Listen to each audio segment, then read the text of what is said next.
everyone, I'm Tina Pelto, principal here at Lorain County JVS, and welcome to this month's In the Know. Over the last couple of weeks, we have been working on our sophomore tours and open house and a lot of events to welcome visitors to the JVS. I am sure that you have heard your students talking about this. So this month, we thought we'd give you a taste of what it felt like to be in the building during those events over the last few weeks.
Great job to all of our students who were helping through our events over the last few weeks.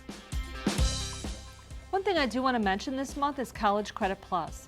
Here at the JVS, students have many different opportunities to earn college credit while still in high school. One of those ways is College Credit Plus. In our building, they could take a college English class, a college history class, a college math class. They also can take multiple classes through Lorain County Community College, including foreign languages. If this is something you're interested in for your child, be sure to read this month's newsletter, as it'll have the steps that you'll need to take in order to sign your student up for College Credit Plus.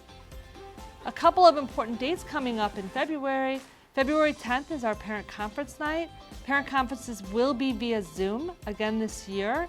If you would like to meet with your teacher, please send them an email and they will schedule that meeting with you. Know too that although February 10th is parent conference night, we're always available to you. Feel free to call or email anytime, and we'd be happy to sit down and talk to you about how your child is progressing here at the JVS. President's Day is on February 21st. There is no school for students on February 21st. That's all for February. Know that we love you here at the JVS, and we hope that you are staying warm and staying focused.